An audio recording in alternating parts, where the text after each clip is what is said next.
Hello, everyone. Tony Galante coming back again with Prophecy in Christ. Go ahead, hit the likes button, hit the subscribe button, and I promise you one thing, I'll give you everything right from the Word of God itself. It's right here, okay?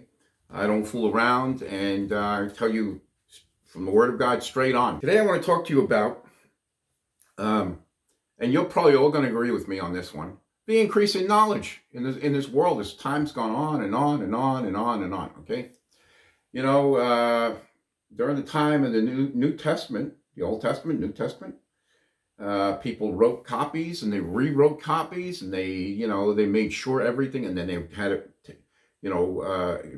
edited, rewritten, what have you, and then they, if things were not right, they would get rid of the whole thing and redo it all over again. It didn't matter. Gosh, some people were even doing it in stone, writing in stone. They write on parchment, they didn't have paper, so they write on parchment or what have you. So the process was very slow, but thank God he preserved his scripture for us, okay? The Old and the New Testament. And there were other books too he preserved, pretty much preserved, but they are not inspired books. That's why we need to stick to the scripture, the Old and New Testament, okay? Now, let me read 2 verses to you here. And this is in the book of Daniel, chapter 12, okay? Book of Daniel, chapter 12, verses 4 and 5, okay? And it says here, this is pretty much, if you look at the first verse, it says, now at the time, Michael, and the great prince who stands guard over the sons of your people will arise, and so on and so forth. So Michael, the archangel, pretty much, I believe, told Daniel, write these things down, and because Michael, the archangel, God was, pretty much telling Daniel what to do. Okay. When you see in those days when you were in front of a major angel or an angel, you were in the presence of God, okay? And Michael the archangel is the angel and protector of what? Israel, okay? Okay. Now, it says here in chapter 12, verses 4 and 5, it says here, but as for you, Daniel, conceal these words. Give them all the prophecy of the book of Daniel, okay? Conceal these words and seal up the book until the end of time. We're in the end of time because you know what? We're reading the book of Daniel right now. We are in the end times, believe it or not. Okay. And it says here, many will go back and forth and knowledge will increase. Okay. So many are going back and forth, and knowledge will increase. So we'll get into that, what that means. Then I, Daniel, looked, and behold, 2 others were standing, one on this side bank, in other words, the side of the bank of the river, and the other on that bank of the river, okay? So what happens is you had a bank right here, right? You had a river, and then you had another bank, right? So when one angel was on one side, all right, with Daniel on this side, then you had the river, and then you had another bank with an angel, okay? Now, let me go backwards a little bit here. What are these banks? What does this river represent? It represents the Old Testament, okay? Then Christ came. He represents he is the living water, okay? The river, per se, the living water. And then you have another bank, which is the New Testament, okay? But previous to this, we see Daniel saying, in the book of Daniel, it says here, take this message of prophecy and conceal it. And basically, in the end times, it's going to be opened up, all right? And,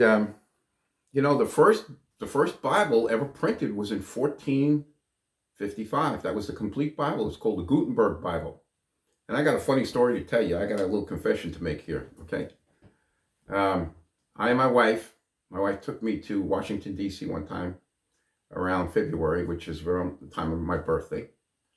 And we went to the Library of Congress and we looked around and everything else. I really enjoyed it. It was wonderful, And I had one of those cheapo cameras, where you turn the flash on, turn it off, that kind of thing, And I took a couple of pictures here and there, This was right after 9/11, I believe, too, because we had to wait to get in to the Library of Congress and not the Library of Congress, but into the Capitol building and so on and so forth, too. But anyhow, we went into the Library of Congress and I saw the Gutenberg Bible sitting there, right? Open, encased, right? And it said, no pictures, no photographs.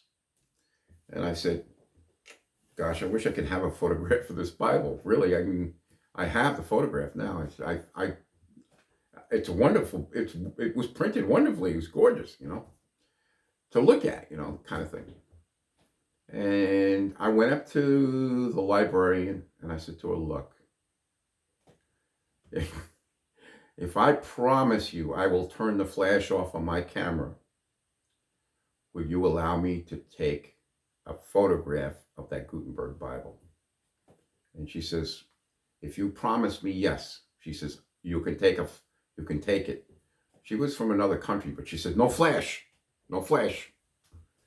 I says, I promise you I won't take a flash, right? So the funny thing is I turned the flash from on to off. I went to take a picture and I couldn't believe it. The camera flashed anyhow.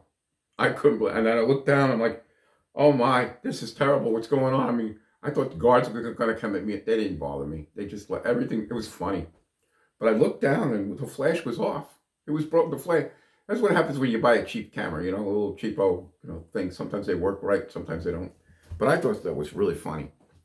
But I thought the Gutenberg Bible was beautiful. But it took that long to put all the books together, per se. I mean, in a printed form for, commoners to start reading it, I think, and so on and so forth. I mean, we had scriptures before that, but it was imprinted, it was written, You had monks printing things, writing things up, and and so on and so forth. I believe they did it. But anyhow, to make a long story short,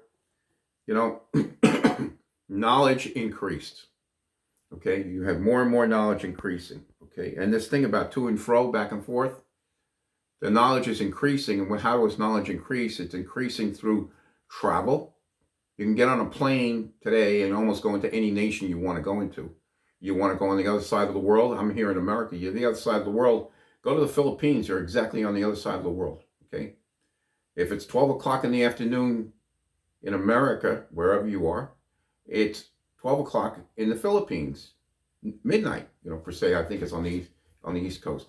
So that's what it means to go to and fro. Okay?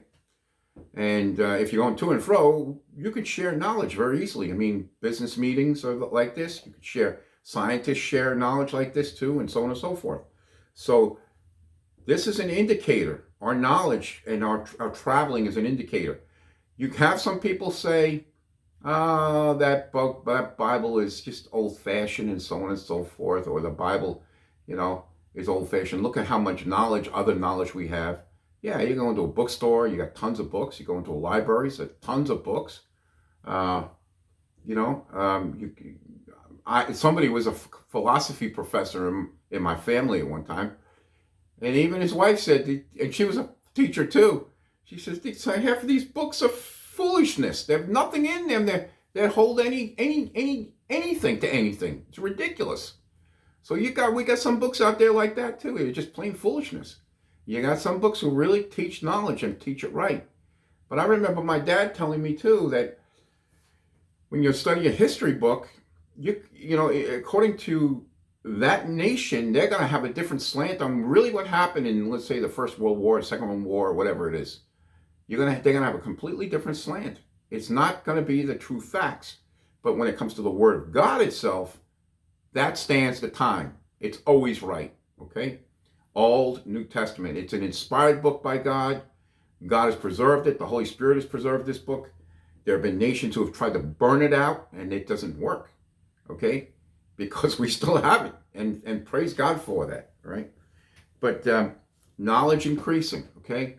The other side of the coin is, I'll give you another example, okay? My grandmother even told me, she says, she lived to be 90 years old, and she told me, she says, I have seen so many things in my lifetime. She says, when I was a little girl, you had to go outside and pump water. When I was a little girl, all these different things. And she said, then I saw plumbing come into the house, and I saw, I saw from, carriages and everything else.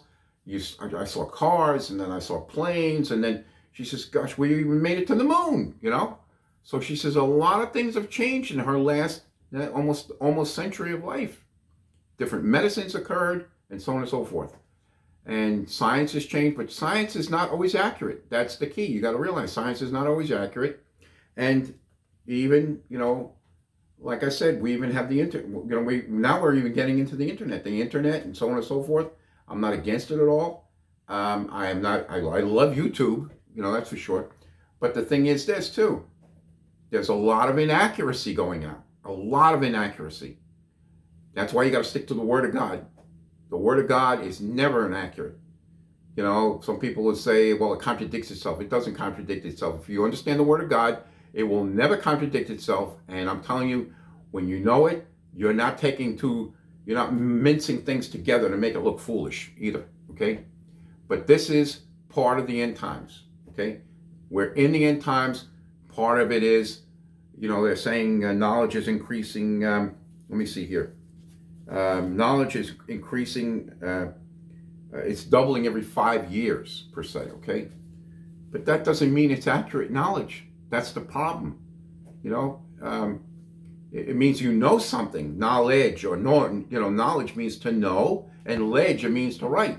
So we could read a lot of things that are inaccurate, okay? That's what we get. We get the K in knowledge. It's from the Greeks, and that means to know, conosco, to know, that kind of thing, And ledger, ledger, I believe, is actually the Latin. Ledger means the law, the written word, that kind of thing. So knowledge comes, and if it's doubling every 5 years, there's a lot of inaccuracies coming about, over and over again. So we got to really stick to the proper living Word of God. We have a living God. We have to stick to the living Word of God, which is the Scripture. Book of Genesis to Malachi, from Matthew to Revelation. Okay? That's the key factor. Realize we're in the end times, and this is very, very important to apply to our lives too. It applies to our lives because it's a living Word, not a dead word. Okay? Living Word we apply to our lives, and God blesses us. Okay? And again, hit the subscribe button, hit the likes button. Lord bless you. I'll be coming out with another prophecy, okay? Pretty soon, okay? I mean, everything I talk about is prophecy, even if I don't mention the word prophecy in the video, okay? But keep that in mind, okay? Lord bless you. Bye-bye now.